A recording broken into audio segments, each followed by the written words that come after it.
cabrón.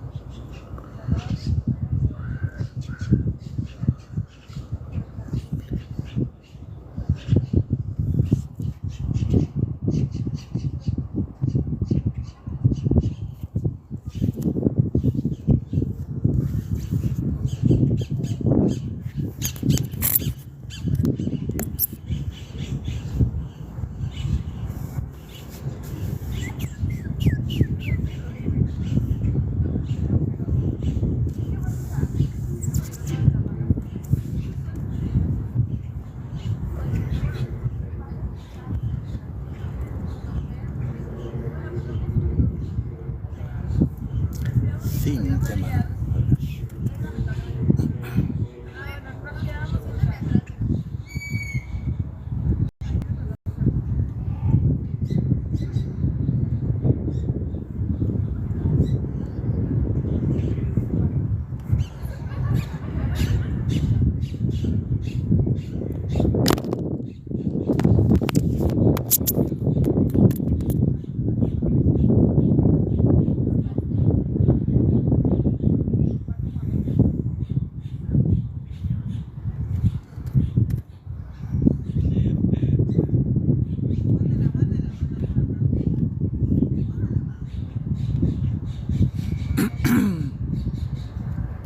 Caliber. Hoy que es miércoles, hoy en teoría tendría que leer en la tarde.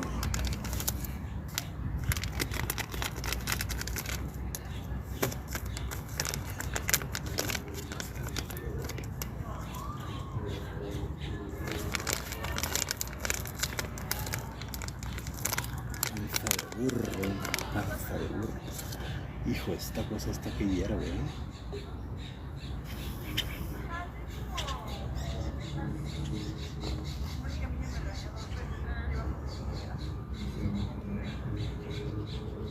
Esta cosa está que hierve, definitivo.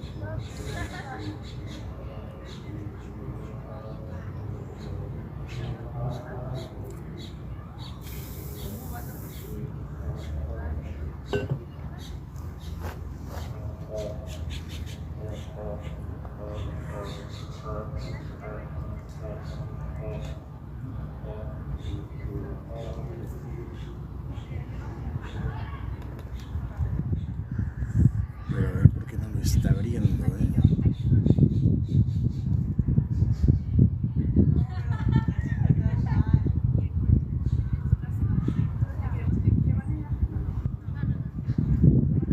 Es el norte de Tenerife, de Chica.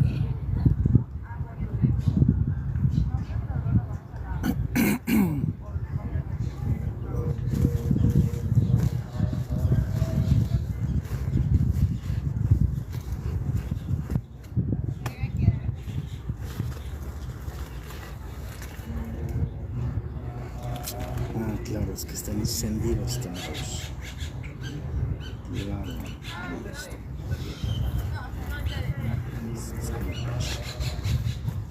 Soy el chico.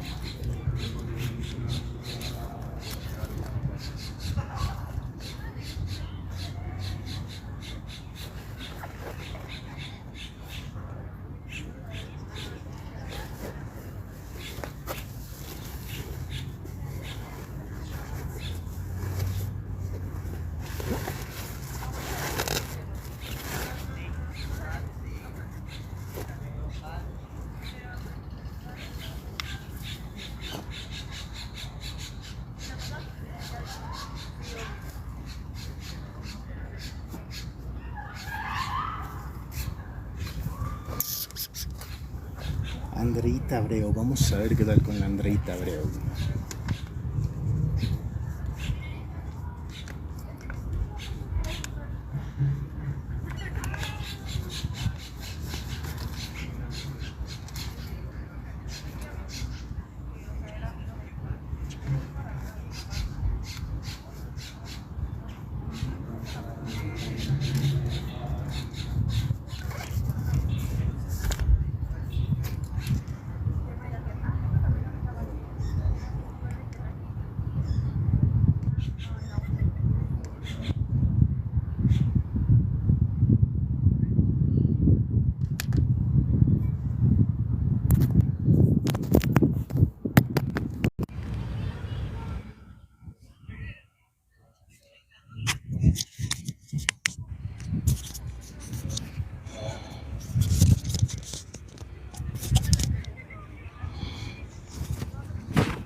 A ver qué tal con esta Andrea Abreu.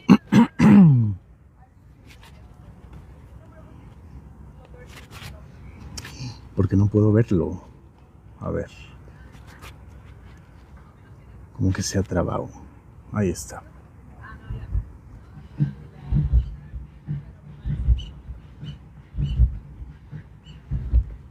Ah, sí se trabó. A ver.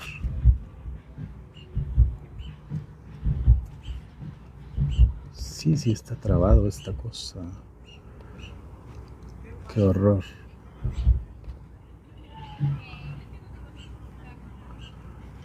Ahora resulta que no.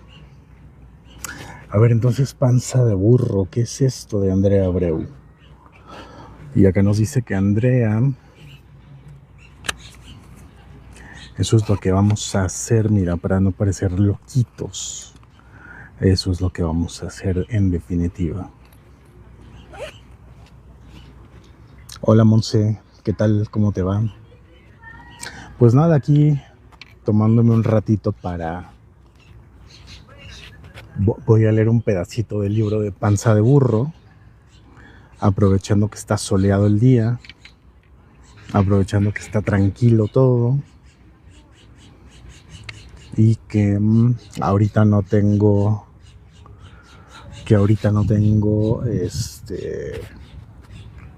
reuniones. Ya acabé mis clases de la mañana. La verdad es que está bien a gusto porque está soleado, pero no hace calor. No hay muchas nubes. Estuvo lloviendo ayer. Lo único malo de estar aquí donde estoy es que se ve muy bonito, pero yo la pantalla de mi laptop apenas si la puedo ver. Me queda así como muy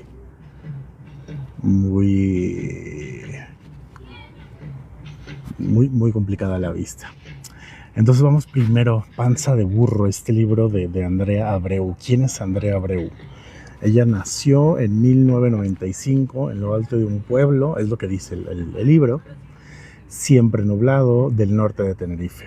Creció entre gatos y flores de bruja, y al cumplir los 18 comenzó sus estudios de periodismo en la Universidad de La Laguna. Es bien interesante porque allá también, aquí en México hay una región que se llama La Laguna, que son 2 estados, al menos estos 3 municipios grandes. Hay más, está conformada por más municipios, pero al menos Torreón en Coahuila, Gómez Palacio en Durango, Lerdo en Durango, que grande Lerdo es un decir, ¿no? Por completo. Y allá también hay, ¿no? Esta región de La Laguna en España. Después de incontables cambios de residencia, se mudó a Madrid en el verano de 2017 para cursar el máster en periodismo cultural y nuevas tendencias, y esto lo hizo en la Universidad del Rey Juan Carlos. Desde entonces ha sido becaria, camarera, dependienta de una famosa marca de lencería, etc. Eso luego me da mucha risa que las propias autoras, bueno, no risa, se me hace curioso, ¿no? Que las propias autoras reconozcan sus roles y sus papeles haciendo lo que tienen que hacer con tal de poder escribir, ¿no? Aquí en México tenemos a una escritora extremadamente controversial, que es Dalia de la Cerda. Y Dalia de la Cerda en sus libros, ella también pone así, ¿no? Oye, pues yo soy escritora, pero yo fui dependiente de una tienda de abarrotes, y yo fui marchanta en el mercado, y yo fui XYZ, ¿no? Entonces está padre que Andrea Abreu se autoidentifique de esta manera, y está bien joven.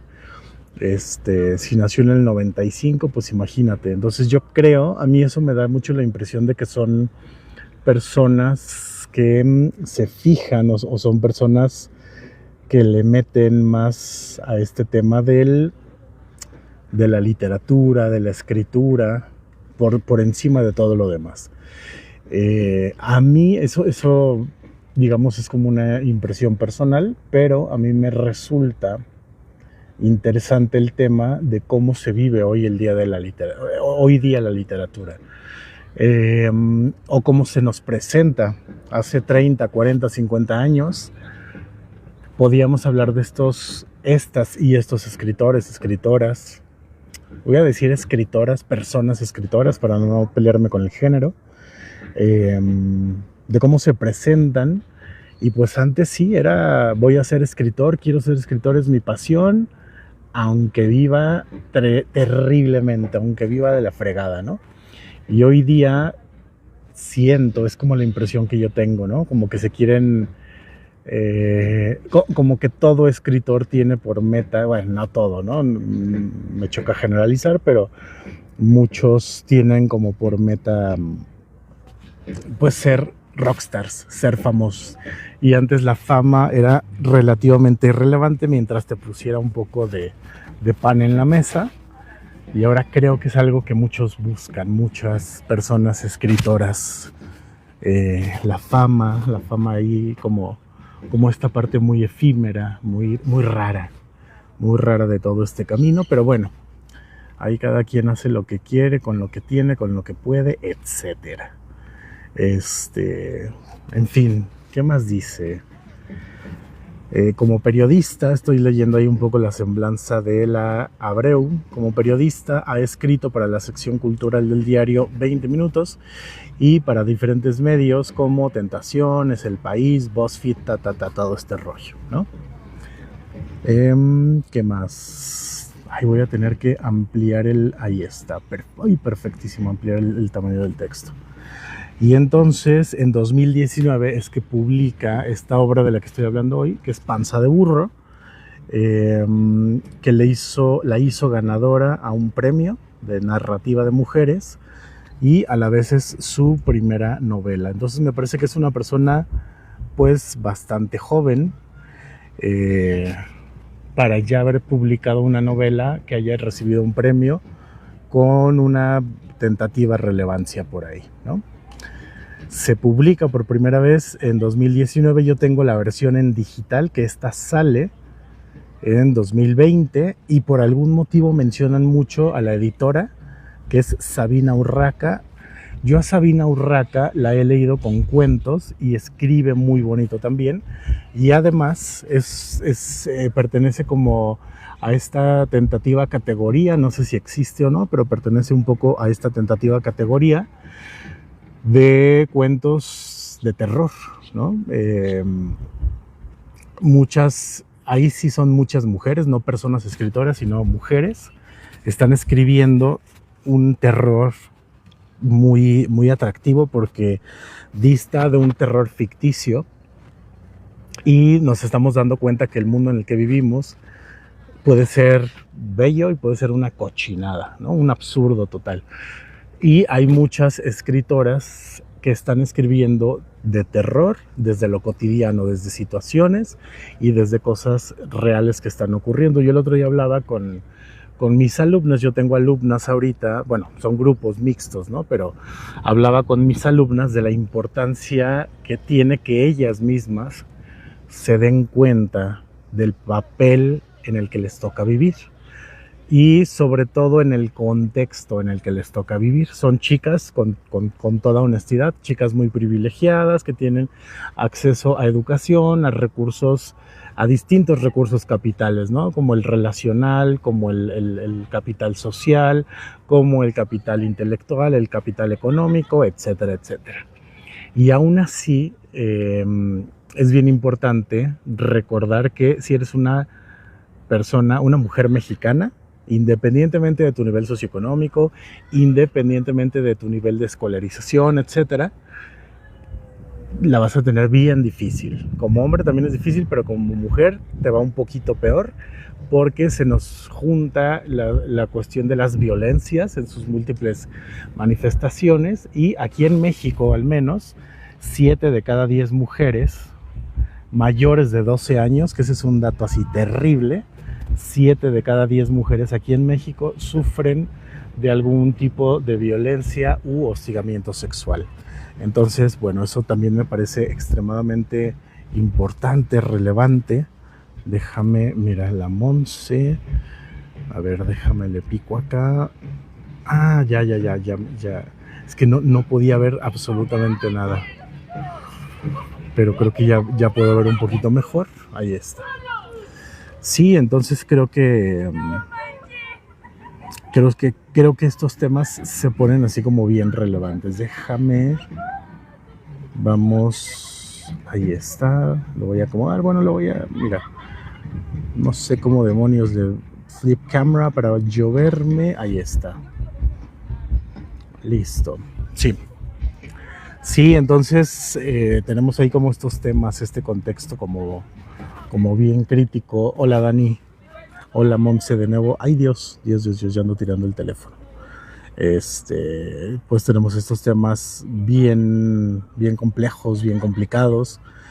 Y me parece muy importante tener estas reflexiones, ¿no? Hola Ani, porque era lo que decía, ¿no? Bueno, reflexionaba ya en términos generales con todos los chicos, ¿no? Niños y niñas, porque son chicos jóvenes, menores de edad, que siguen siendo niños y niñas.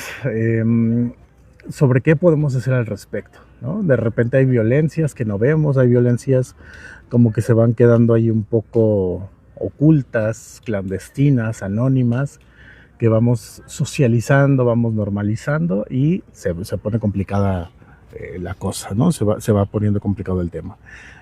Pero bueno, eso es un comentario relativamente al margen. La parte que no se ve es que aquí tengo la computadora con el texto de Andrea Abreu, Panza de Burro. Me gusta el nombre, ¿no? Me gusta el nombre y no tengo idea de qué voy a leer. Esa es como la parte interesante, ¿no? La portada del texto está sumamente curiosa. Si tú te vas por ahí a Google a buscar información, pues te vas a dar cuenta de la curiosidad que tiene. Es una portada donde sale un niño con con un objeto, como si fuera una pistola que se está apuntando a la barbilla, y una señora gorda, obesa, como que viéndolo y a la vez no le está haciendo caso. Entonces, pues quién sabe, ¿no? Vamos a ver qué dice acá. Panza de Burro, Andrea Abreu, de 2020, perdón. Siéntese en esta silla plástica, mis niños, por Sabrina Urraca. Bueno, esto es el prólogo. Déjame ver. No está tan largo. Luego ya viene la dedicatoria. Tal vez vale la pena retomar el prólogo. Nada más que necesito hacer un ajuste para reload, reference mode, print settings. Where's the settings? Necesito cambiar preferences. Acá está. Colores. Sepia ligero. Ahí está. Para que no se vea así todo en oscuro, porque no voy a alcanzar a leer nada. Entonces el prólogo es de Sabina Urraca y dice así. En el momento en el que escribo esto, hace 2 días que Andrea Abreu y yo terminamos de editar la que parece que será la edición definitiva de Panza de Burro. Y ahora aquí es comentario otra vez, ¿no? El proceso de edición, un proceso digamos como formal de edición, se lleva en distintas etapas y puede ser extremadamente largo y tedioso. Y usualmente yo nunca he publicado una novela, he publicado sobre todo material académico, es decir, cosas de investigación, cosas formales, y suelen ser textos mucho más breves, ¿no? Si una novela está compuesta por alrededor de 150,000 palabras, un texto académico, por estandarización, está compuesto alrededor de 6,000 a 8,000 palabras, y suelen ser breves porque es una lata leerlos, ¿no? Suelen ser breves porque son densos. Entonces imagínate si 6,000, 8,000 palabras tienen una robustez compleja, tienen una densidad compleja, pues, ¿qué será esto de editar, no? 100,000, 120,000, 140,000 palabras. Debe de ser una locura. No tengo idea de... Perdón, no tengo idea de cuántas palabras tenga el Panza de Burro de Andrea Abreu, pero debe ser largo. Sigo leyendo. En realidad nunca se sabe cuándo puede alargarse la edición, cuánto puede alargarse la edición de un libro. Al día de hoy, creo que si un manuscrito enamora al editor hasta el enloquecimiento, es posible que éste continúe editándolo hasta el infinito. Sí, por supuesto, es una labor súper engorrosa que hay que saber dónde terminar. Y muchas veces, cuando se discute entre el escritor y el editor qué es lo que se queda, qué es lo que se va, se deben de tomar decisiones muy económicas, muy ágiles, para intentar preservar el sentido de lo que se quiere comunicar sin perderse en este loop infinito, sin perderse en este proceso relativamente terrible que es el estar edite y haciendo cambios y cambios y cambios, que es terrible, ¿no? La ventaja de la escritura académica versus la escritura literaria es que suele ser un poquito más objetiva, considerando que la objetividad pues no existe, y que tiene un criterio o un fin específico. Pero imagínate que te piden a ti, o que se te es requerido a ti que expreses tus ideas, emociones, sentimientos, pensares, etcétera, y luego llega alguien y te dice, oye, pero lo querías hacer en color rosa porque en ese momento tal vez tú pensabas que el rosa era lo mejor. ¿Y qué crees? Que el rosa no es lo ideal porque el mercado está buscando un color amarillo y yo como editor estoy pensando en un color rojo, entonces creo que debe de ser un color marrón. Bueno, pues ahí entramos en una complicación, porque imagínate, ¿no? Cómo te expresas con base en cosas que pueden cambiar tu sentir, tu idea, tu percepción, ¿no? Editándolo hasta el infinito, sigo leyendo, enredándose en palabras, retocándolo, eliminando frases, intentando que permanezca solo lo esencial, hasta terminar borrándolo. Este borrado no tendría una connotación negativa, sino todo lo contrario. Hay veces en las que he llegado a pensar que Panza de Burro no era un libro, sino más bien un largo y poderoso exabrupto, un estallido de emoción a las faldas de un volcán. Un corazón de mirlo latiendo bajo la tierra. He pensado que podría expresarse a través de un grito en una playa y nada más.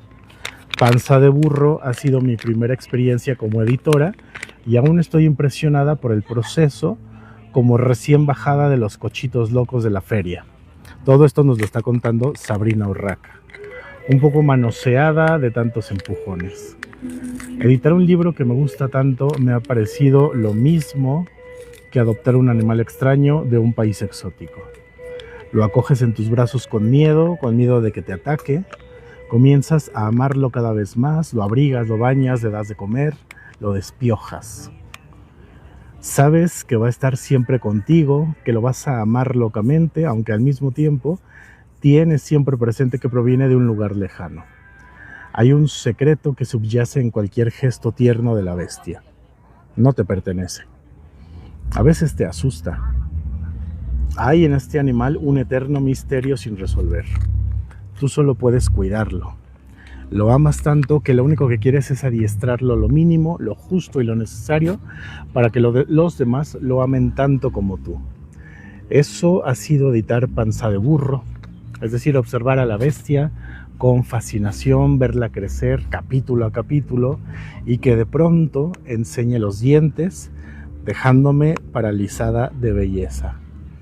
En el momento en el que escribo esto, es decir, hace 2 días que Andrea y yo terminamos la edición del libro, tras una jornada de desayuno, comida, merienda, con pequeñas pausas para hablar de cosas que no eran el libro, pero contaminadas constantemente por él mismo, ahora subo a la Sierra de Madrid en coche con mi novio. Eso nos lo cuenta Sabrina Urraca. Me siento en cierta manera satisfecha y pienso que merezco este descanso. Lo subrayo porque hay pocas veces en las que crea que me merezca un descanso, pero justo ahora, subiendo a la sierra helada, me siento genuinamente feliz al pensar que he puesto mi fuerza en algo tan pero tan bello. Como la adolescente que mira una y otra vez los mensajes de alguien que le gusta, no puedo dejar de hojear en mi móvil el documento de Google Drive. Le digo a mi novio, ¿quieres que te lea los primeros capítulos de Panza de Burro? Y empiezo con la lectura. Al tercer párrafo, una emoción ácida me sube por la mandíbula, mi voz empieza a chapotear y lloro. Incapaz de leer, apoyo la cabeza en el cristal del coche. Miro afuera y recuerdo. Hace año y medio, en aquel taller de Fuentejana en el que yo era profesora y ella alumna, Andrea acababa de terminar un máster. Trabajaba en un periódico en el que la exprimían. Solía llegar a veces apurada con los deberes sin hacer. A veces conseguía abstraerse de toda prisa y de las presiones, y entonces sus escritos de verdad que brillaban. La primera vez que apareció el personaje de Isora fue allí. Entonces ya nos vamos enterando un poquito o un mucho, hola Josué, un poquito o un mucho de lo que está ocurriendo aquí con Panza de Burro. Ya sabemos que Isora puede ser una personaje relevante. Sigo leyendo. La primera vez que apareció el personaje de Isora fue allí. Isora alongada al precipicio inverso del váter, o sea, del sanitario. Su cadenita de la Virgen de Candelaria pendiendo sobre un agua que iba a dar a las profundidades del Atlántico. Esa misma noche, recordando el texto, sentí un destello de hambre editorial. Un letrero luminoso que decía, disculpen mi vulgaridad. Literatura millennial canaria. Mira, esa acotación es muy importante porque eso mismo pasa con las escritoras mexicanas. Allá estamos hablando de la isla de la Gran Canaria, de la isla de Tenerife, y aquí en México pasa lo mismo, que se desacredita se suele desacreditar mucho a las escritoras jóvenes entendiendo escritoras menores a 40 años, porque de repente no siguen mucho el canon literario, hablan de temas comunes, hablan de temas, hola Araceli, hola, ¿qué? Chilo, es que se ve como en gris clarito y casi no alcanzo a leer. Sí, entonces aquí en México pasa lo mismo, ¿no? Que tenemos estas editoras que de repente la industria, el canon literario dice, pues no te vamos a dar tanta validez porque eres joven y además me estás hablando de los problemas comunes y cotidianos que tiene la gente de 30 años en México, ¿no? Por algún motivo creo que le pasa lo mismo por acá. Literatura millennial canaria. Un chisporroteo de todo lo nuevo y ultra fresco y jamás publicado antes que ese escrito anunciador podría contener. Es decir, para entendernos, de lo que me di cuenta en ese instante era de que nunca había leído literatura actual, literatura joven, vibrante, que transcurriese en la isla en que me había criado, que aprovechase su magia lingüística, que mostrase su extrañeza, su mezcla esquizoide. Siempre, desde que llegué a Madrid desde Tenerife, sentí una especie de rabia sorda al percibir que en el exterior se sabía más bien poco de las islas y que mucho de lo que se sabía estaba de alguna forma errado o incurría en lugares comunes. Las Islas Canarias, Tenerife, para que nos demos una idea, geográficamente está bien interesante porque geográfica, cultural, relacional a la parte continental europea y de España, tienen, pues haz de cuenta que estás hablando de otra región, de otro país, ¿no? Inclusive el acento, el otro día platicaba con una chica de no me acuerdo de qué isla, y yo le decía que el acento canario se parece mucho más al acento caribeño que al acento que pudieran llegar a tener lo que nosotros acá en Latinoamérica consideramos como acento español, ¿no? Pero bueno. Reconozco que al principio, cuando Panza de Burro solo había crecido unos capitulillos, pensé que sería una novela sencilla y hermosa que abriría un hachazo en esta, en esta tela de invernadero que parecía ocultar un imaginario y un mundo que debían ser mostrados. Más tarde, la grandeza del libro, la inteligencia y el salvajismo de Andrea, su pulso poético y su falta total de miedo hicieron trizas la rafia y quedó a la vista una plantación intrincada. Intrincada, dolorosa, inmensa y nada sencilla. Hice la primera edición en un salón de Lisboa y creo que fue allí cuando me di cuenta de que el libro era mucho más grande de lo que imaginé. También, y esto es muy importante, también sentí envidia. Una envidia por la imposibilidad de escribir yo algo así.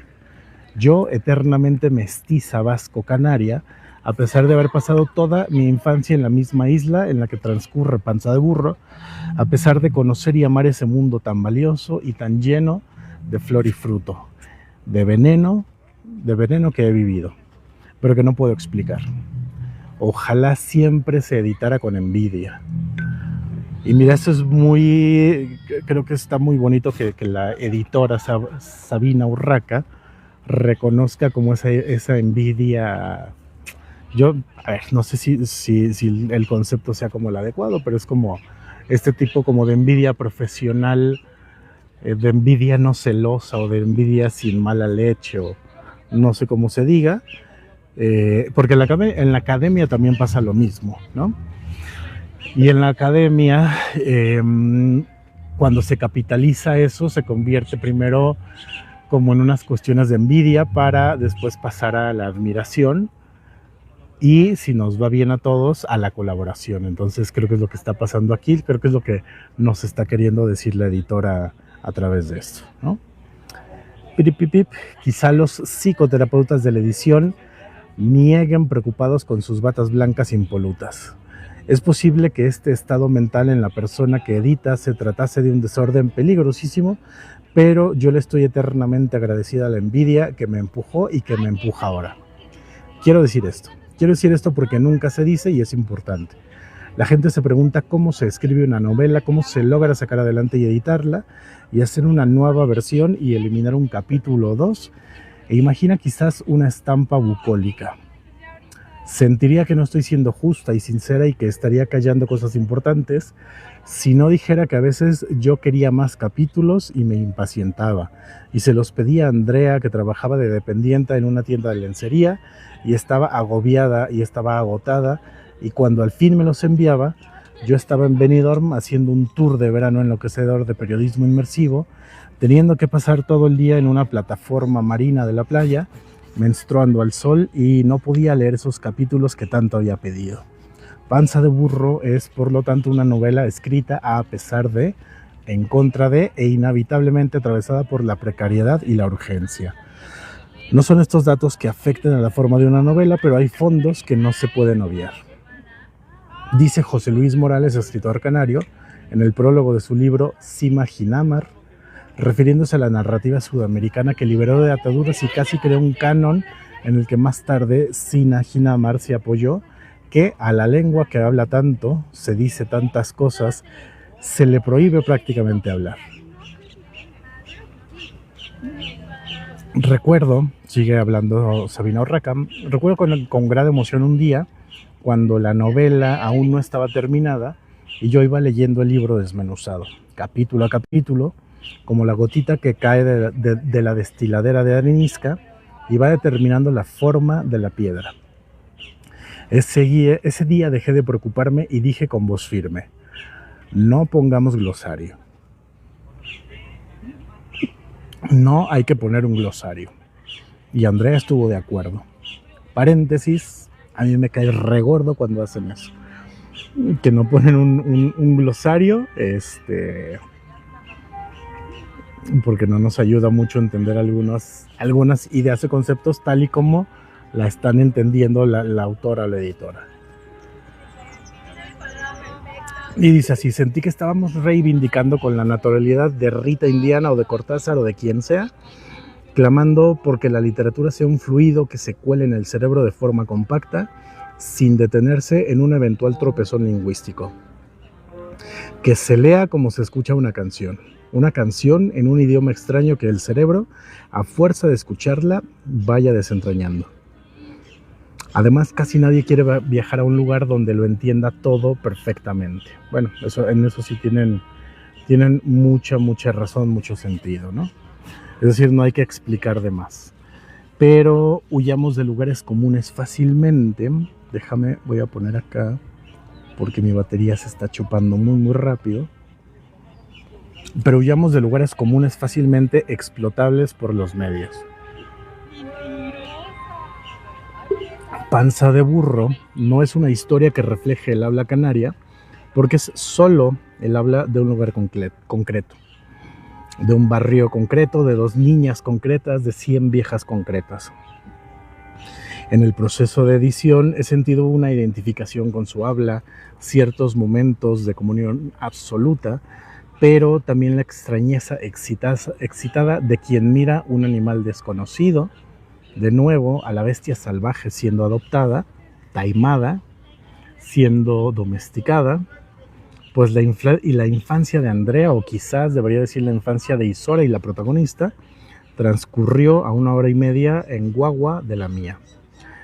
No es lo mismo la laguna que los altos de Icod. Y a 11 años menos de la mía, es decir, para entendernos, el día que cayeron las Torres Gemelas, vi el fuego en televisión mientras sentí entre las piernas el ardor gozoso de la reciente pérdida de la virginidad. Y ese mismo día Andrea tenía solo 6 años y no entendía por qué no ponían en la tele el programa que le gustaba, y en cambio sí ese fuego, el de los edificios tumbándose, el de los edificios cayéndose. Es decir, Panza de burro no puede ser un canon del habla canaria, son tantas personas, son tantos momentos distintos, sino más bien una invitación a un ritual en el que no se conoce a mucha gente. Hola Aya, hola profe, hola nena, Chilo, hola de nuevo. Si tuviera que describir o invitar a alguien a leer Panza de burro, a pasar a ese patio de helechos arrebatados, a sentarse en esta sillita plástica para que se le metiese el demonio dentro, para llenarse en lugar de vaciarse de pasiones y envidias, no sabría cómo hacerlo, la verdad.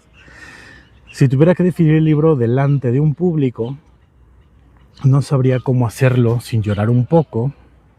Entonces Panza de burro es una novela que para mí resulta bastante febril. Contamina, y este párrafo de hecho está absolutamente manchado de su estilo, está ensuciado, está impregnado de él. Paréntesis, eso es también extremadamente común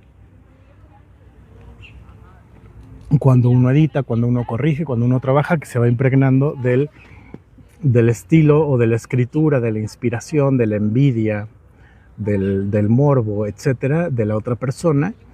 Y eso usualmente trae buenos resultados porque enriquece la forma en cómo se van entramando estas narrativas. Inclusive llega a ser como inspiraciones por estos momentos, por estos bloques, ¿no? Esto también lo podemos ver muy seguido en cine, en televisión, en otras artes plásticas, dramáticas, etcétera. Donde se van impregnando, se van llenando estas influencias. Yo lo noto mucho también en la música, ¿no?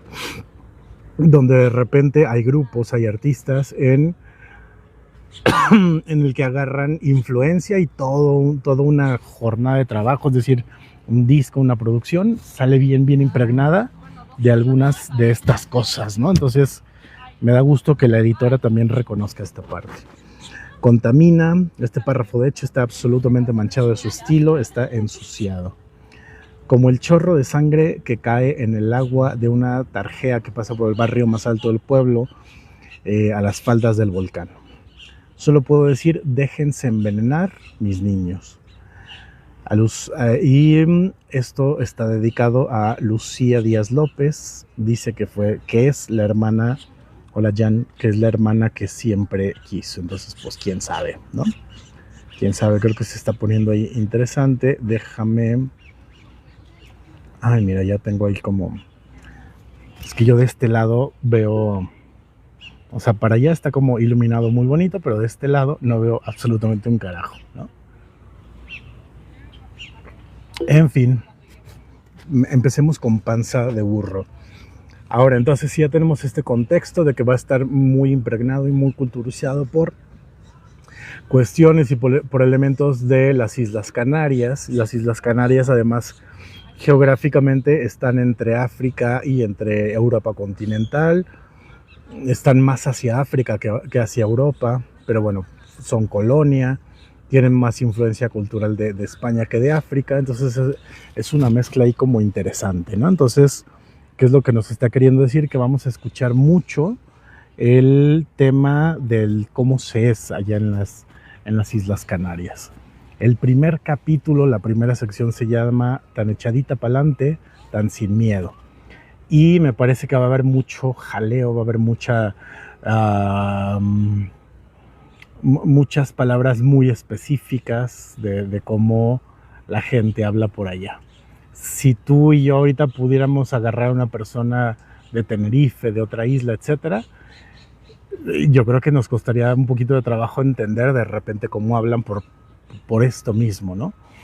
Si hacemos esta analogía con personas de acá de México, es un poco como hablar con gente de, pues vámonos a las costas, Veracruz, ¿no? Que hablan muy rápido, de repente en algunas ciudades. Te vas a Coatzacoalcos y te puedes hablar con gente que vive en la costa. Se comen palabras, se comen sílabas, y ahora te voy a hacer ahí un interludio. A mí estas informaciones me resultan muy divertidas y a la vez bien inútiles.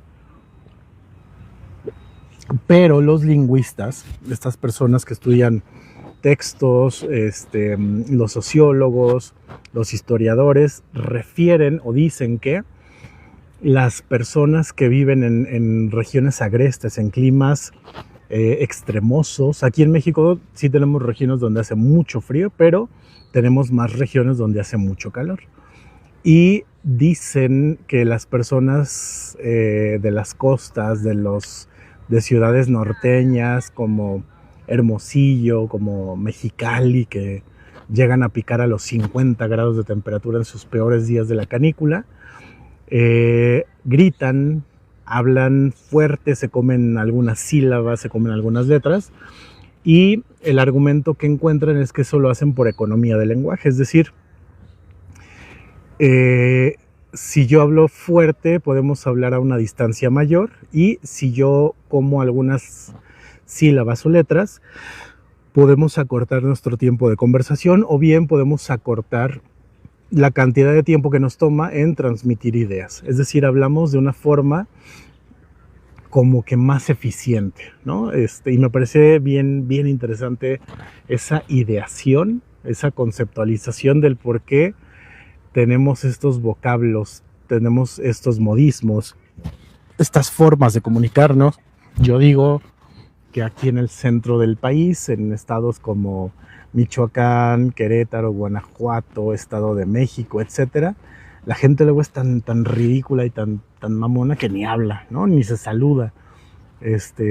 Y creo que eso también es un poco o mucho el reflejo del clima, ¿no? De la geografía en la que nos toca vivir. Aquí es muy común, aquí en Querétaro, por ejemplo, pasar uno al lado del otro, la gente no se voltea a ver, la gente no se saluda, no hay esta especie como de cortesía, que no es una obligación, sino más bien una cortesía. Y si te vas a otras regiones, la gente tiende a ser un poquito más cálida. Entonces creo que vamos a ver un poco o un mucho de todo eso reflejado acá. El capítulo se llama Tan echadita pa'lante, tan sin miedo, como un gato. Y Sora vomitaba como un gato.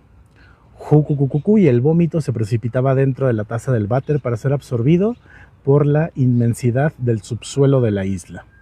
Lo hacía 2, 3, 4 veces por semana. Me decía, me duele un montón aquí, y se señalaba el centro del tronco, justo en el estómago, con su dedo gordo y moreno, con su uña chasquillada como por una cabra, y vomitaba como quien se lava los dientes. No sé cómo sea eso, pero está interesante. Jalaba del agua, bajaba la tapa y con la manga del suéter, un suéter casi siempre blanco, con un estampado de sandías con pepitas negras, se secaba los labios y continuaba. Y ella siempre continuaba: Isora. Antes nunca lo hacía delante de mí. Recuerdo el día en que la vi vomitar por primera vez. Era la fiesta de fin de cursos y había mucha comida. Por la mañana la colocamos encima de las mesas de la clase, todas unidas, con papelito de fiestita de cumpleaños por encima. Había munchitos, risquetos, gusanitos, conguitos, cubanitos, sangui, rosquetitos de limón, suspiritos, Fanta, Clipper, 7up, juguito piña, juguito manzana. Jugamos a los borrachos dentro de la clase e íbamos dando tumbos agarradas Isora y yo, agarradas de los hombros, como dos maridos que le habían puesto los cuernos a las mujeres y que ahora se arrepentían. Martín, ¿cómo estás, Martín? Kenny, Vargas Olvera, Lori Ward, no sé si lo pronuncio bien. Se terminó la fiesta y llegamos al comedor y todavía había más comida. Las cocineras nos hicieron papas con costillas, piñas y mojo, la comida preferida de Isora.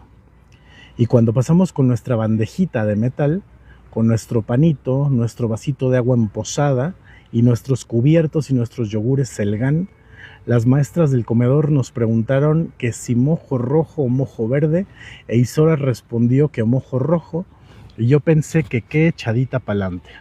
Mojo rojo y no tiene miedo de que sea picón. No tiene miedo de comer cosas de gente grande. Y que yo quiero ser como ella, tan echadita pa'lante, tan sin miedo. Monse, muchas gracias por tus por los corazoncitos. No tiene miedo, tan sin miedo y tan echada pa'lante. Nos sentamos en la mesa y comenzamos a comer a la velocidad a la que se tiraban los chicos con las tablas de San Andrés. No había gomas al final de la cuesta. Los chorros de mojo deslizándose por nuestras barbillas. Las trenzas aceitosas de meter los pelos dentro del plato. Los dientes llenos de trozos de millo y orégano. Cagadas de paloma blanca, como llamaba Isora a la comida de los dientes. Y mientras tragábamos yo ya sentía una tristeza como un estampido, una agonía en la boca del estómago, la boca seca como después de haber comido leche en polvo mezclada con gofio y azúcar. Dios mío, hay como 10% de lo que estoy leyendo son palabras que jamás había escuchado, pero está interesante. En verano no íbamos a poder salir del barrio, la playa estaba lejos. No éramos como las otras niñas que vivían en el centro del pueblo. Nosotras vivíamos en medio del monte. Isora se levantó de la silla y me dijo: shit, vamos pa'l baño. Yo me levanté y la seguí. La hubiese seguido al baño, a la boca del volcán. Me hubiese asomado con ella hasta ver el fuego dormido, hasta sentir el fuego dormido del volcán dentro del cuerpo. Y la seguí, pero no fuimos al baño del comedor, sino al de segunda planta, donde no había nadie, donde decían que vivía una niña fantasma que se comía los roletes de las chicas que se copiaban de la tarea. Hice pipí, así dice, pipí, hice pipí y me aparté para que hiciera Isora. Lo hizo y después de subirse los pantalones, después de ver su pepe peludo como un helecho abriéndose en el suelo del monte, se alongó sobre lo blanco del váter. Estiró el dedo índice y el medio y se los metió dentro de la boca. Nunca había visto algo así. Aunque bueno, en realidad en esa ocasión tampoco lo vi. Me viré para el espejo. Le escuché toser como un animalito pequeño y desnutrido. Me vi los ojos grandes, 2 puños reflejados en el cristal. Mi cara asustada, un miedo que me mordía la piel por dentro, la garganta de Isora quemándose y yo sin hacer nada. Escuché el vómito. Frank, hola Frank. Frank Paco, hello. Escuché el vómito. En mi cabeza imaginé su cadenita de la Virgen de Candelaria colgando de su cuello, colgando sobre el agua que después arrastraría todo lo que había arrojado. Siguiente capítulo, un fisquito nada más. ¿Qué es un fisquito? No tengo idea. Un fisquito nada más. Doña Carmen, usted hace sopa Maggi, la de sobre, le dijo Isora a la vieja. No, mi niña, ¿por qué? Dice mi abuela que la sopa Maggi es sopa de putas. Ah, mi niña, pues yo no sé. Yo la sopa que hago la hago de las gallinas que yo tengo. Doña Carmen estaba virada de la cabeza, pero al final era buena. Casi todo el mundo la despreciaba porque, como decía la abuela, tenía cosas de guardarme un cachorro. Doña Carmen se olvidaba de casi todas las cosas. Pasaba largas horas caminando y repitiendo rezados que nadie conocía. Tenía un perro con los dientes de abajo salidos para afuera. Salidos para afuera como los de un camello. Perro sato, jala y que te cargue el diablo, le decía. A veces le posaba la mano sobre la cabeza con cariño, otras le gritaba, juite, perro del demonio. Doña Carmen lo olvidaba casi todo, pero era al final una mujer generosa. Y le gustaba que Isora la visitara. Vivía por debajo de la iglesia, en una casita de piedras pintadas de blanco con la puerta pintada de verde y las tejas viejas llenas de mujo y de lagartos y de zonas de zapatos viejos traídos de Caracas, Venezuela, y de verodes grandes como arbolitos.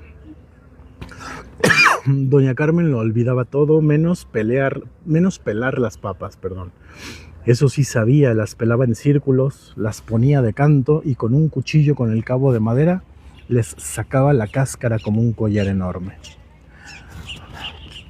Doña Carmen hacía papas fritas con huevos para merendar.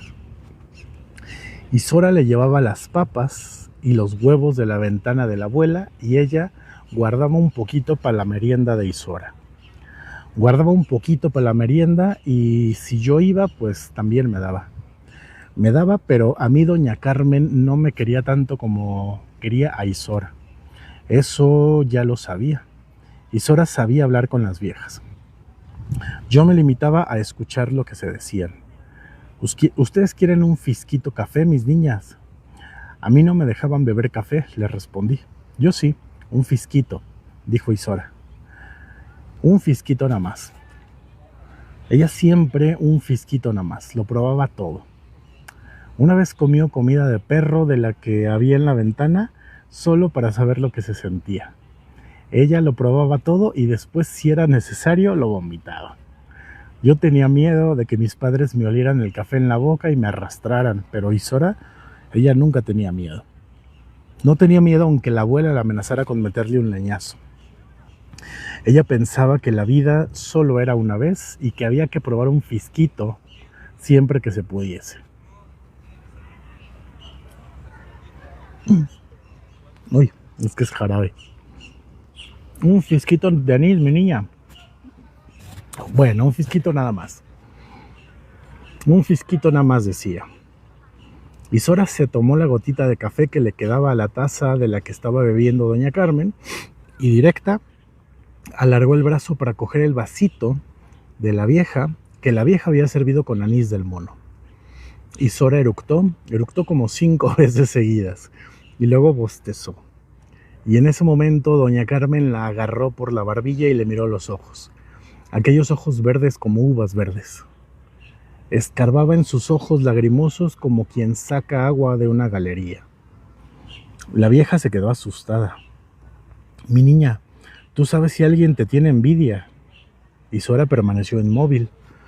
¿Por qué, Doña Carmen? Pues, ¿qué pasó, mi niña? Tú tienes mal de ojo. Vete por Dios acá, Eufrasia, a que te santigüe. Díselo a tu abuela. Díselo a tu abuela que ella sabe de esas cosas y que te lleve a echarte un rezado. Me trabo con la lectura porque hay palabras que parece que están mal escritas, pero bueno, son estos modismos, entonces tengo que hacer como la lectura entendiendo que no está mal escrito, que es modismo, y me cuesta un poquito de trabajo, ¿eh? Al salir por la puerta estaba puesta la novela de las 5. A esa hora del día, una cubierta de nubes enormes se posaba sobre los tejados de las casas del barrio. Ya no daban Pasión de Gavilanes, ahora daban La mujer en el espejo. La protagonista era la misma mujer que Jimena, la de Pasión. pero a Isora y a mí no nos gustaba tanto. Era junio, en el barrio todavía no habían puesto los papelitos de colores de las fiestas y faltaba mucho para que los pusieran. Desde la ventana de la entradita de Doña Carmen se podían ver el mar y el cielo. El mar y el cielo que parecían la misma cosa, la misma masa gris y espesa de siempre. Era junio, pero podía haber sido cualquier otro mes del año, en cualquier otra parte del mundo.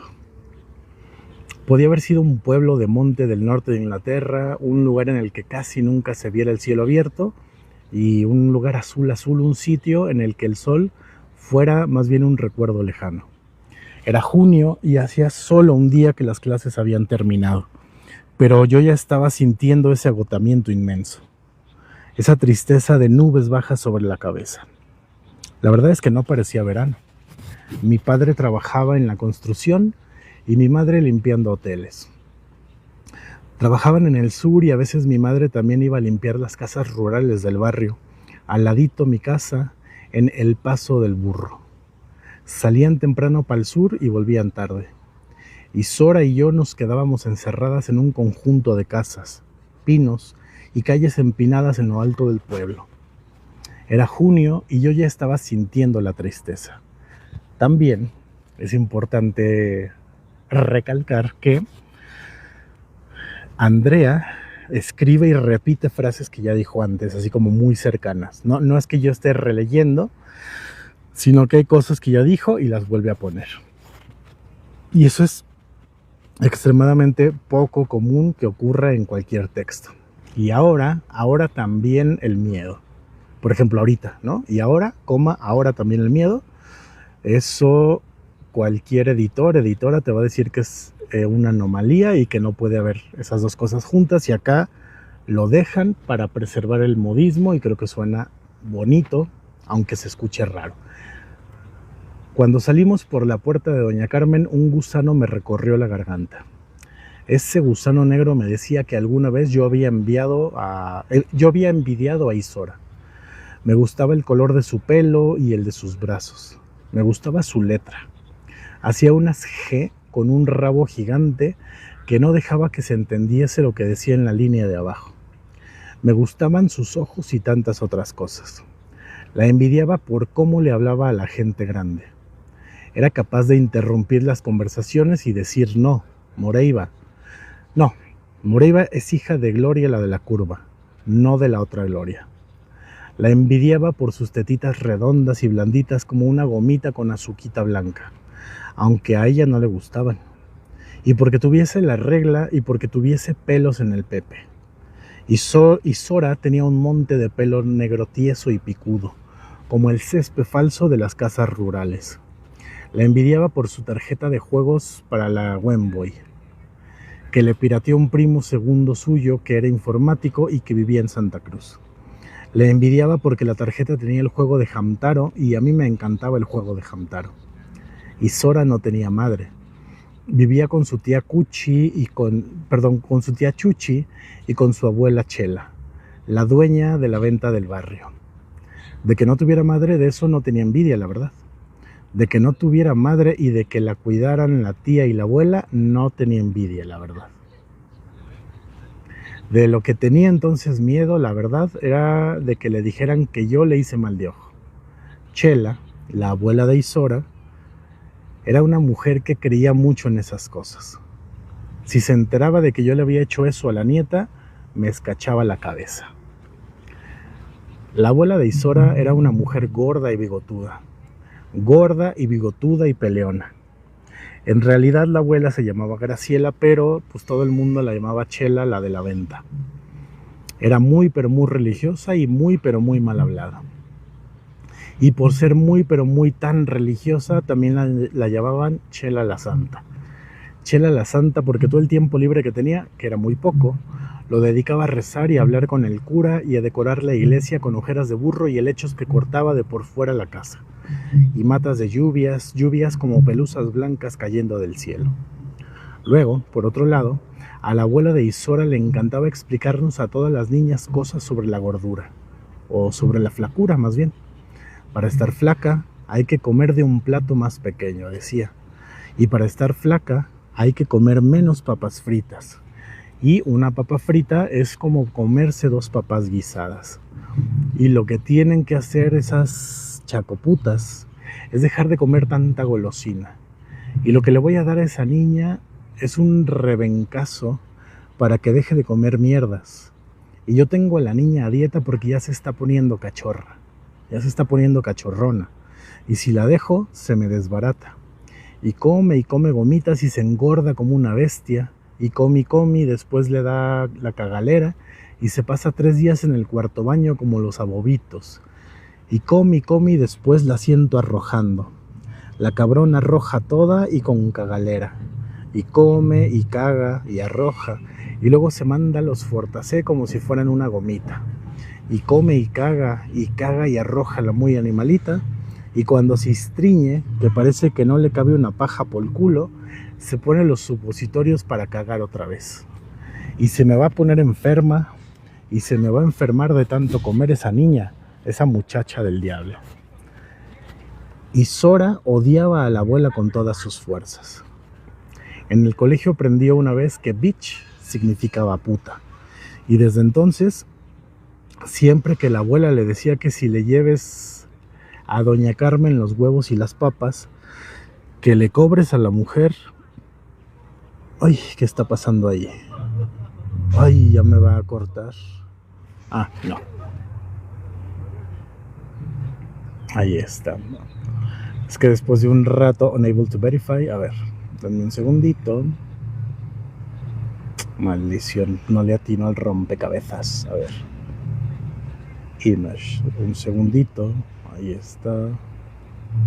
Listo. Ahí está, dale. Sí, es que después de un rato de no picarle a la pantalla, la cosa esta piensa que no hay nadie y me pone a hacer rompecabezas para seguir. Pero eso por un lado. Y por otro lado, me pasa mucho, y eso me cae re gordo,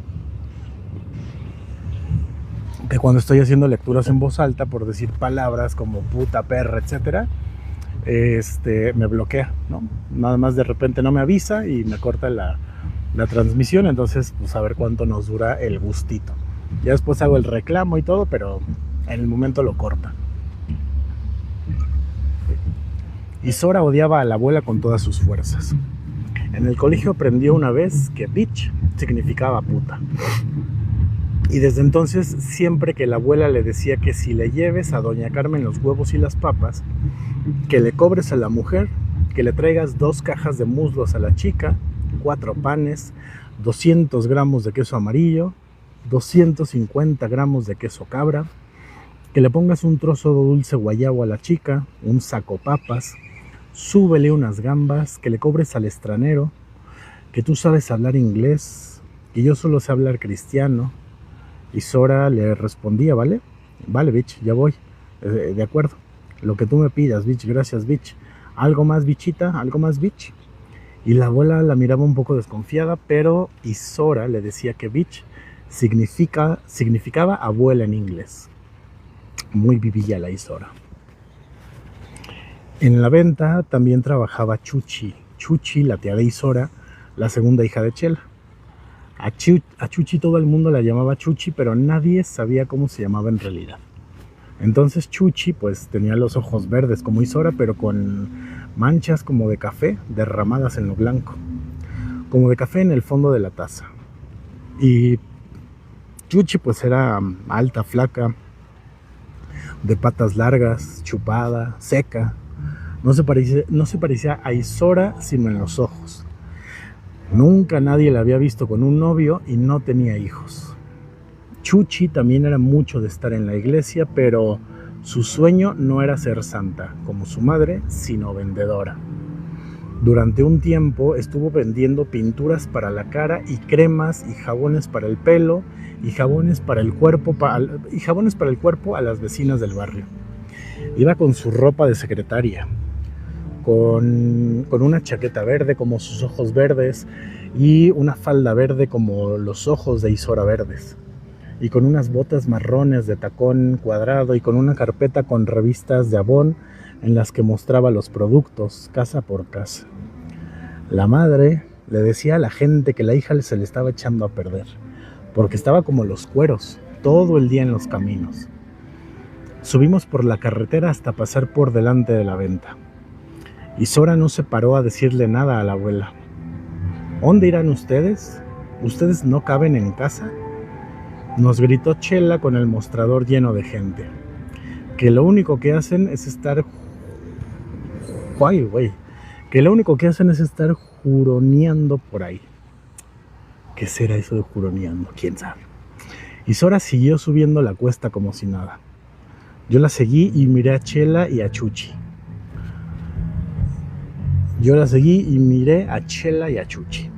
Chuchi picaba embutidos con la cabeza agachada, escuchando los rezados de Chela como un peso en la punta del cuello, el cernícalo posado en los huesos de la espalda, que era la presencia pesada de la madre.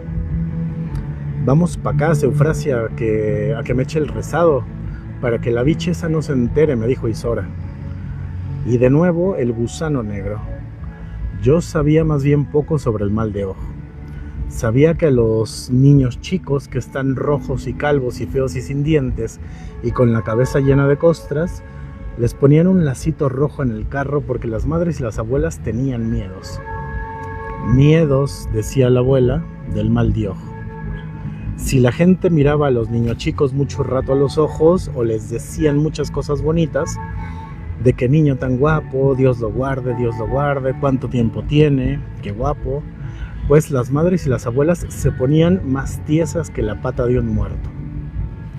Cuando abuela veía un bebé recién nacido, lo primero que hacía era hacerle la señal de cruz y repetirle Dios lo guarde y lo bendiga de los pies a la barriga. De los pies a la barriga y de ahí para arriba nada, pensaba yo. Entonces yo creía que el mal de ojo se lo hacían en esa zona del cuerpo, en la zona del pepe y del culo y de los pelos de las piernas, que yo quería que mi madre me afeitase y no me afeitaba. Y Sora y yo hacíamos muchas cosas por esa zona del cuerpo, la de los pies a la barriga, la zona del pepe sobre todo. Entonces a lo mejor el mal de ojo tenía que ver con eso, pero me callé y no lo dije. Me callé y seguimos caminando.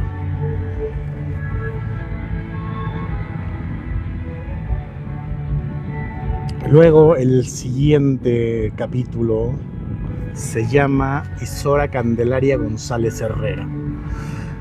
Cuando llegamos acá a Eufrasia, Isora se puso delante de la puerta y me miró y me dijo toca tú. Y toqué yo. Y me quité y salió Eufrasia con un delantal de cocina todo manchurriado de sangre. Mi niña ya me llamó Carmitas. Pasen para adentro, que estaba escuartizando el conejo para hacer un fisco cena. Siéntese ahí, mi niña, siéntese, le dijo Isora, y la puso en una silla plástica del patio, en medio de las matas verdes de helechos, verdes y grandes como las del monte de agua. Mientras Isora se acomodaba, yo cogía una silla y me senté en una esquinita, porque yo no era la famosa. Isora era la que tenía mal de ojo. Solo ella tenía esas cosas. A mí no me pasaba nada, nunca nada. Mi abuela siempre decía que yo tenía el buche virado, pero nadie me llevaba a que me santiguaran. Eufrasia se persinó y yo no sabía qué hacer y me persiné también, pero me persiné en pequeñito, como quien saluda a alguien que no saluda y se rasca los cachetes para disimular. Le hizo la señal de la cruz a Isora y empezó a decirle que en cruz padeció y en cruz murió y en cruz Cristo te santiguo yo. E Isora la miraba con los ojos abiertos como chernes y la mujer movía la boca y se estregaba los dedos arrugados como troncos de viña seca, retorcidos, cuarteados de los años de lejía y de tierra. Y Señor mío Jesucristo, por el mundo anduvistes, muchos milagros hicistes, mucho a los pobres sanastes, mucho María Magdalena perdonastes. Al árbol santo de la cruz y los ojos de la mujer se iban poniendo más blancos que una carta. Se estregaba las manos más rápido, más fuerte, Y yo miraba a Isora, yo la miraba y su cara era tranquila pero atenta, con la cadenita de la Virgen de Candelaria dentro de la boca, de alegría por estar siendo curada. Y yo pensaba, se va a morir, la verdad es que se va a morir, la va a matar Lucifer cuando les haga por los ojos a Eufrasia. Y Santa Ana parió a María, Santa Isabel a San Juan, lo fueron a bautizar en el río Jordán. Le pregunta Juan al Señor, yo, Señor, que estoy bautizado de tus benditas manos, y se estregaba las manos y le daba un tembeleque en las piernas y le vibraban los párpados como un perro espantado. Y le vibraban los párpados como un perro espantando, sí, como un perro espantando gatos en sueños. Tiene cosas muy curiosas el libro. Y le vibraban los párpados como un perro espantando gatos en sueños, así como estas palabras. Los ojos era como que le corrían dentro de las órbitas y le lloraban. Son ciertas, los pelos se le pusieron engrinchados y verdaderas, y empezó a tragar saliva. Haga por bien de quitar fuego, aire, y eructó. Mal aire, y eructó. Mal de ojo, y eructó. Que tenga en su cabeza y en su estómago, y eructó. Y escupió en el piso del patio, en su garganta y en sus ojos, y escupió y eructó en su espalda y en sus coyunturas. Haga por bien de quitar y botar al fondo del mar. Y escupió pa'l aire y me llegó a la cara, de donde a mí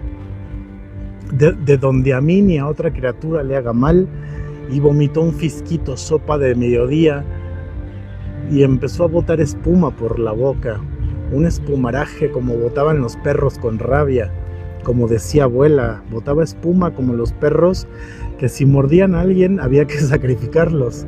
E Isora la observaba mordiendo la cadenita, que siempre le daba infecciones de garganta de tanto chupi chupi la cadenita que le habían regalado la madre, que le había regalado la madre cuando ella era recién nacida, que la abuela le había ido a cambiar la cadenita de oro al pueblo más de 100 veces, porque el cuello de Isora crecía y crecía y la cadenita encogía y encogía, y la abuela le decía que si se la dejaba cortar se iba a ahogar, a jogar, que se iba a jogar, ajá. Pero a Isora le gustaba apretada contra la garganta porque así era más sexy.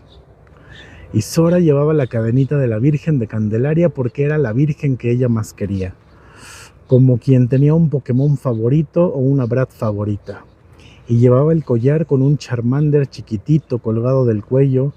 Lo único es que para ella la cadenita era todavía más importante que para mí un Pokémon, porque se la regaló la madre a la que tanto quería porque casi no había estado con ella, a la que tanto adoraba porque no tuvo la oportunidad de escacharle la cabeza como sí había tenido la abuela. Y sobre todo porque su nombre también era el de la morenita, porque ella se llamaba Isora Candelaria González Herrera. Y entonces Isora le dijo a Eufrasia, que se ahoga. Y entonces la mujer se levantó la cara con la boca toda babada, como una babosa rastregada por el piso del patio, con la cara hecha de caminos de baba de babosa, y le dijo, si esto no le bastase, que le baste la gracia de Dios que es grande. Amén, Jesús. Y Eufrasia empezó a rezar el credo. Y yo también empecé a rezar y me puse nerviosa porque a mí nadie me había enseñado a rezar. Y solo moví la boca. Oye, ¿qué dice? Y solo moví la boca hasta que Isora me dijo, estoy curada, jarrapashit, vámonos pa' la venta. Salimos, está muy chistoso este libro. Salimos por la puerta de casa Eufrasia y por fuera estaba Gazpacho limpiándose la cuca. Al vernos nos ladró a gu y un ladrido como cuando queríamos gritar debajo del agua. Caminamos y el perro nos siguió por lo menos la mitad de la carretera, por acá Melva, justo a la altura en la que estaba el estanque grande, en el que habían aprendido a nadar mi madre y mi tío, y la madre de Isora y la tía de Isora, que decía mi madre que abuelo la amarraba con una soga por la cintura y la botaba y aprendía a nadar por necesidad, que es como mejor se aprende a hacer las cosas. Pero abuelo se había ido a vivir con otra mujer y ya no se hablaba más de él, ni tampoco del estanque ni de aprender a nadar, y por eso nadie nos enseñaba a nosotras. Y el perro seguía caminando y se chupaba la cuca y le decíamos: Gaspa, vete para arriba, ándale. Y salió Lalia de la casa y le dijo: ¡Juite! Gaspacho cabrón, vete para la casa, el carajo. Y el perro se acostó en el centro de la carretera y allí se quedó y nosotras seguimos bajando. Es que me da mucha risa porque todo esto es tan vulgar y tan cotidiano que suena muy bonito cuando alguien lo pone por acá, ¿no? Se acabó el capítulo. El que sigue se llama Como turmas debajo de la pinocha. No sé qué es una turma, no sé qué es una pinocha. Y el libro se llama Panza de burro, de Andrea Abreu, escritora joven de la isla de Tenerife, de las Canarias. Por eso tiene tantos modismos, anglicismos, etc. Eso por un lado. Y por otro lado, ya se le está acabando la batería a mi computador, entonces en cualquier momento le cortamos y le seguimos después. Como turmas debajo de la pinocha. Azul marino, rosado, amarillo, más amarillo, amarillo quemado, amarillo huevo frito, amarillo rojo. Así eran las casas del barrio, de muchos colores, como las casillas del ludo, de todos los colores y a medio empezar, a medio terminar, pero ninguna completa. Eran casas como monstruos incompletos, casi todas con alguna parte sin encalar, como los bloques descubiertos, con los bloques con mujo y humedades, casi todas construidas por sus propios habitantes, piedra a piedra, bloque a bloque, casi todas ilegales, casi todas distribuidas por familias, los quemados, los puños, los hueveros, los casianos, los caballos, los chinos, los fajineros, los negros, como pajaritos que fabrican los nidos unos cerca de otros, unos encima de otros para protegerse. Y todo empinado, un barrio vertical sobre un monte vertical cubierto de nubes bajas, todo surcado por una cueva horizontal muy larga, que iba hasta la cumbre y bajaba hasta la mar, como el manto de la Virgen de Candelaria, la más bonita, la más morena. Tan vertical que a veces parecía que los BMWs, no sé cómo se pronuncia, tan vertical que a veces parecía que los BMWs metalizados se iban a caer para atrás con la música a todo dar, y que les iban a salir las alas y nos iban a llevar volando a la playa a San Marcos. Pero no pasaba, eso no pasaba nunca. Y ponían el frenomano y metían en la primera y empezaban a chillar goma y subían para arriba y se presinaban. Se presinaban, así dice, ¿eh? Siempre se presinaban cuando pasaban por delante de la iglesia de la Virgen del Rosario. Eran de dos tipos las casas del barrio y estaban todas mesturadas. Unas eran viejas, como la de Doña Carmen o la de abuela. Eran de piedra y tenían un patio en el centro, al torno del que se repartían los cuartos. Un patio con un techo tapado con planchas de uralita, que mi abuela llamaba duralita y que en aquel momento empezaron a decir que daba cáncer. Un patio por el que entraba una luz muy fuerte, una luz almacenada durante miles de años, que arrebataba a los canarios de dentro de las jaulas, que empezaban a cantar con los claros del día. Pipiripipipipi, desconsolados, descontrolados, y terminaban con la noche. Y los helechos y las bugambillas, que entraban por el huequito y se iban por el huequito que quedaba entre la puerta de la entrada y el techo de la duralita, también se arrebataban. Cuando la luz las alumbraba las matas, Cuando la luz desalumbraba, las matas empezaban a crecer tan pero tan rápido que parecía que caminaban por las paredes, que bailaban sobre las paredes. Y luego las otras casas, las más modernas, que eran de la gente más joven, de la gente que trabajaba en el sur, en la construcción y en los hoteles limpiando, que tenían los BMWs azul metalizado. Ok, los coches, ya entendí, sí, que tenían los BMWs azul metalizado, rojo metalizado, amarillo metalizado, con los faldones planchados al suelo, que subían por el barrio y dejaban mitad de la carrocería por el camino, de los bajos que eran, y ponían Pobre Diabla a todo dar, Agüita y Mentirosa y Una Ráfaga de Amor a todo dar y Felina 1000 veces a todo dar. Esas, las nuevas, eran casas que tenían 2 plantas y muchas ventanas y balaustres y un portón en la primera planta, sobre todo un portón muy pero muy grande, aún más grande, por el que podría caber un camión del tamaño de un pino cargado de pinocha. ¿Qué será pinocha? Bueno, ahorita descubriremos. Repleto de plátanos y tomates y regalos, como baby borns y Barbies enfermeras. Y esas eran las de más colores, las rosadas, las amarillas, las más amarillas, las amarillas huevo frito, las amarillas rojo. De estilo venezolano, decían. Las casas de Venezuela, no joda. Las casas del canto arriba comenzaban a nacer del suelo como turmas debajo de la pinocha cuando la lluvia dejaba húmeda la tierra. Comenzaban a nacer de la tierra las primeras casas del barrio junto a los pinos de las faldas del volcán. El volcán, como lo llamaba abuela, y decía las faldas como si el volcán fuese Shakira. Las primeras casas del barrio, empezando, ay, qué pendeja está divertido, pues, como si el volcán fuese Shakira.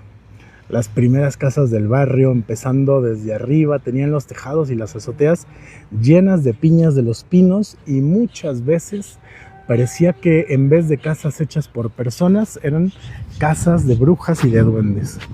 El resto del barrio, lo que no eran casas, era todo verde oscuro, del color del monte. Los días en los que el cielo estaba despejado, se podía ver el volcán. Muy pocas veces ocurría, pero todo el mundo sabía que detrás de las nubes vivía un gigante de 3.718 metros, que podía pegarnos si él quería.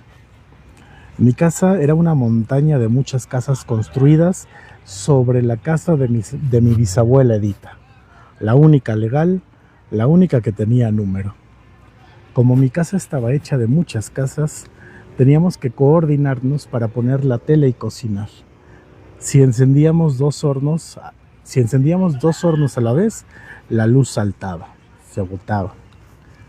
Si mi padre y mi madre y abuela y el hermano de abuela, tío Ovidio, y yo, que éramos todas las personas que vivíamos en esa casa, encendíamos todas nuestras teles a la vez, yo sentía que la casa explotaba y salía volando para el aire.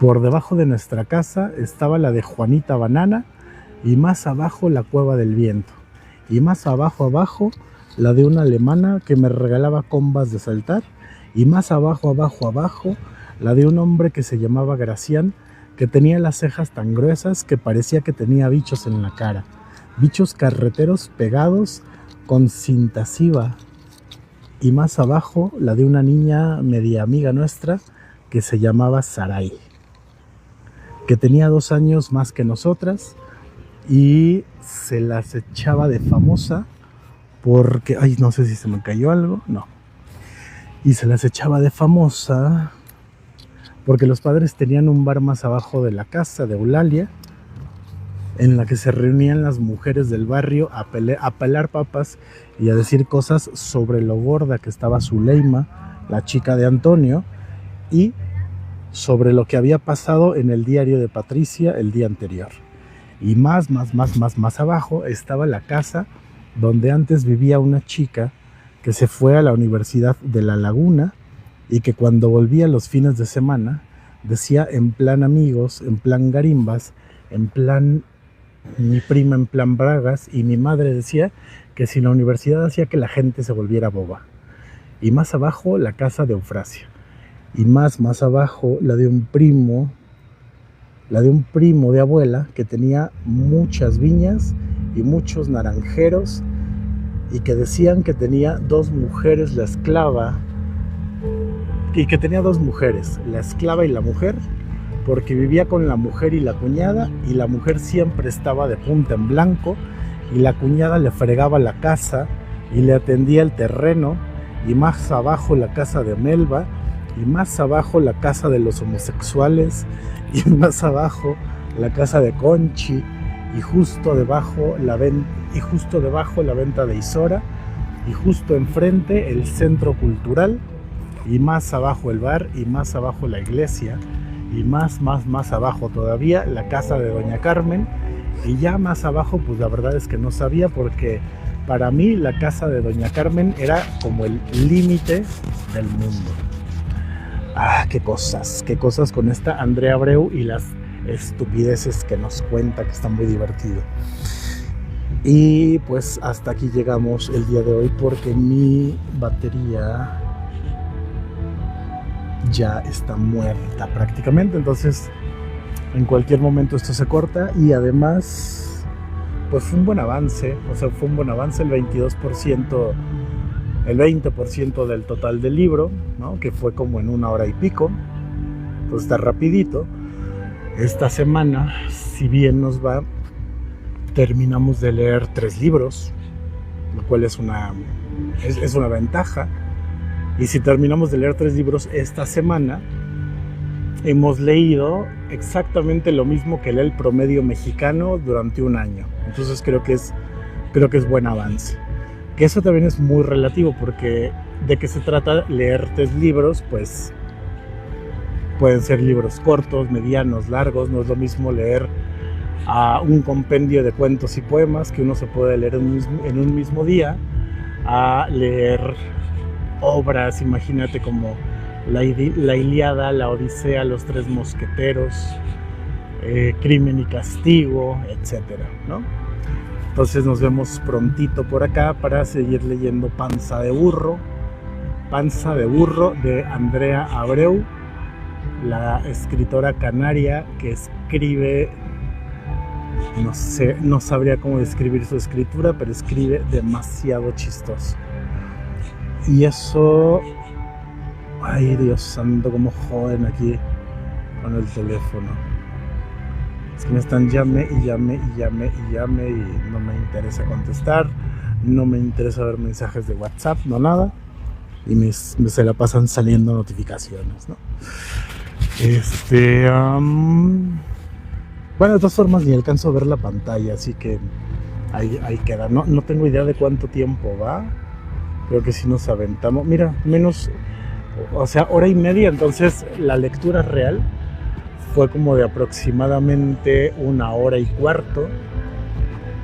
Si nos toma 1 hora y cuarto, entonces yo creo que en 5 horas ya hemos acabado de la lectura total, y creo que es algo bueno. Ya empieza a haber mucho más movimiento ahorita aquí en el campus. Voy a poner esta cosita del otro lado para que se vea. A ver, ¿dónde está esta madre que...? No es esto. A ver, flip camera, ahí está. Y se escucha ruido porque, bueno, yo esperaría que sí se alcance a escuchar, porque ya están con los ensayos del 50th anniversary del campus. A ver qué tal se pone. A mí me tocó el aniversario 80 de Campus Monterrey, y claro, pues Campus Monterrey es el mero bueno. Y la verdad es que sí se nota que hay billete, ¿no? Que hay billete de los clientes. Yo soy obrero de la educación, entonces no hablo de mí, hablo de los clientes, de los alumnos, ¿no? Sí echaron ahí buen cotorreo, regalaron un chorro de cosas. Pues yo espero que también se ponga fregón, porque además Campus Querétaro sí es como de los entre comillas, bastante representativos pues del sistema, ¿no? Campus Ciudad de México, Campus Guadalajara, Campus Querétaro. Y creo que ya porque los demás están bien feos. Bueno, Puebla puede ser. Campus Toluca es muy pequeño. Campus Hidalgo parece que no es campus del sistema. En fin. Y pues ya es hora también de moverme. Esta cosita. Ya se acabó de secar mi mochila, que por eso me vine acá afuera, porque se me tiró el café.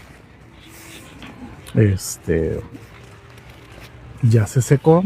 Aproveché para hacer tiempo. Entonces ahorita me toca ir a comer y luego ya sigo con mi agenda de la tarde, con mi agenda de lo demás, y a ver si en la tardecita le pegamos. Hoy en teoría toca seguir leyendo Pero a tu lado, de Amy Laff, pero me está dando mucho más risa Yo creo que sí me voy a tener que apegar al schedule que tengo ahí planeado, porque el de Pero a tu lado ya tengo gente que religiosamente cada miércoles nos juntamos a leer, pensar, reflexionar, escuchar alrededor de esa obra, que la verdad no está tan divertida como esta. Está mucho más plana, mucho más comercial, mucho más predecible. Es una romanticomedia, pero en algún momento tengo que caer en esos lugares porque necesito también meterme en temas de literatura juvenil, ¿no? No es infantil como tal, pero yo creo que si tienes 11, 12 años ya puedes agarrar el hilo, ya puede resultar interesante. Entonces hoy en la nochecita, y eso sí, antes lo estaba haciendo, empezaba a las 8 de la noche y ahora voy a tener que estar empezando mucho más temprano porque empiezo mis días más temprano. Y como es por gusto, todo esto que hago es por gusto, yo tengo que dar prioridad a lo que sí deja, para luego darle prioridad a lo que apendeja, ¿no? Entonces, primero lo bueno, primero la chamba, primero todo ese rollo, y ya después, si sobra tiempo, si sobra gusto, si etcétera, pues uno le va pegando a todo lo demás. Pues bueno, pues vámonos a comer al Oriental Grill, aquí enfrentito del trabajo, para seguir dándole un ratito.